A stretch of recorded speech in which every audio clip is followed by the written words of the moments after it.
words Cherry MX Brown, what comes to mind? Glarsis, gritty linear, poop. First released in 1994, the Cherry MX Brown is probably the most polarizing switch in the current keyboard meta. Purists love them in the same way they like vinyl records and thrifting. But hot take, Browns suck. Unfortunately, in the thousands of MX style switches that have been released since 1994, there haven't been too many good or even decent light to medium tactile switches to dethrone the MX Brown from its pedestal of mediocrity. Until now. These are the Black Jacket switches from KNC Keys, and they're here to save us all from student loan debt and unemployment. Or are they? Let's find out right after you, light to medium, smash that like button.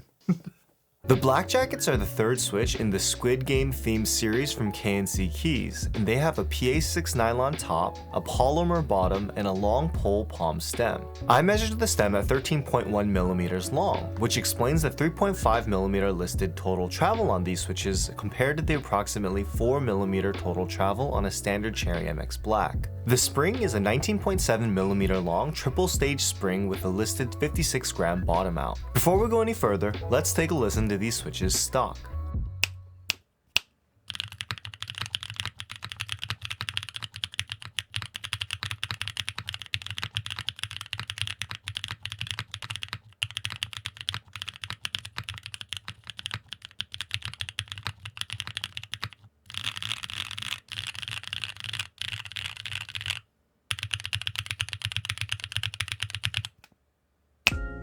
So the Black Jackets definitely have a very nice sound and feel to them, although I don't know how accurate the 2mm pre-travel is. To my fingers, there's a slight pre-travel before the tactile bump begins, with the tactile bump being slightly larger and sharper than the bump on a Cherry MX Brown, for example, followed by roughly 1.5mm of post-travel. Due to the triple stage spring, the switch does feel snappy and is definitely a pleasure to type on. As for the stock sound, I was a little surprised at how mid-heavy the Black Jackets are, as I'd expect a PA6 nylon top housing to have a slightly lower frequency return sound. Let's take a quick listen to the switches after I lubed over the Light Factory lube, which it looks like is the PTFE oil that JWK uses on all their switches. It's not too visible on the camera, but there's not too much lube on the stem from the factory. Here we go.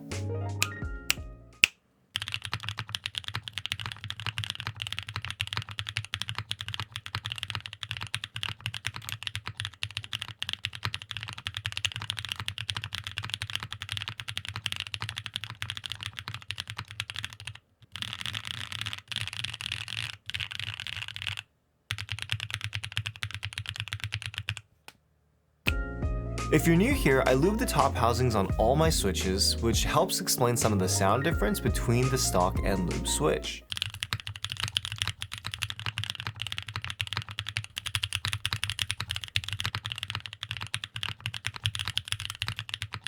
Now, while you can't hear it too much on the stock sound test, I've found that JWK switches typically have a bit of leaf noise and ticking, so I lightly lube the back of the leaf and the stem legs with GPL 105. It's not necessary, but it does make the lube switches feel and sound just a bit more refined. While the switches are definitely usable stock, I think lubing them really takes them to that next level of refinement. But now let's talk about why we're really here. How do these switches compare to the Cherry MX Brown? Let's take a listen to the stock switch compared to some Butter Browns from R&D KBD, which are broken in for over 500,000 actuations.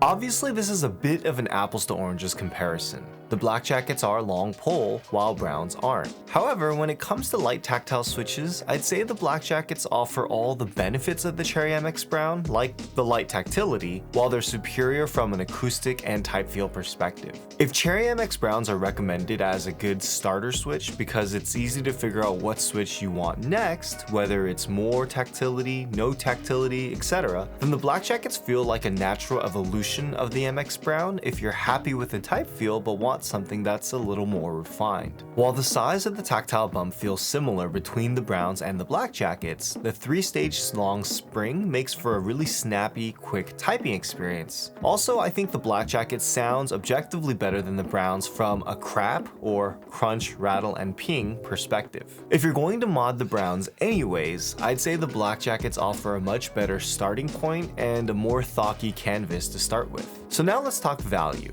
You can pick up the Black Jackets from KNC Keys, and if you use code MAKER at checkout, they work out to 57 cents per switch. In contrast, you can pick up MX Browns from Novel Keys for 38 cents per switch when they're in stock. On a side note, probably the best thing that's come out of the new Nixies being released by Cherry are the price drops for their other switches, because it wasn't too long ago that you couldn't find MX Browns for under 50 cents per switch. But can we really compare MX Browns to the Black Jackets? I don't know if it's a fair fight, because at the end of the day, the only shared characteristic between the two switches are the fact that they're both light tactiles. Now, after extensively comparing the two switches, I've come to the conclusion that the Black Jackets aren't necessarily better Browns as much as they are a preview of the type of switch I hope Cherry releases in the future. Cherry MX switches will always have a place in the hobby because at the end of the day, their nylon composition and tooling just hit different from any other manufacturer. Although I'd say Haimu has come pretty close in replicating that signature Cherry scratch. If Cherry released a long pole Brown with a better spring, I think it would be pretty close to the Black Jackets. So one can only hope. On its own, the Black Jacket is the best light to medium tactile switch that I've tried, and the long pole stem gives it a pretty unique flavor of its own. Check out some more keyboard content here.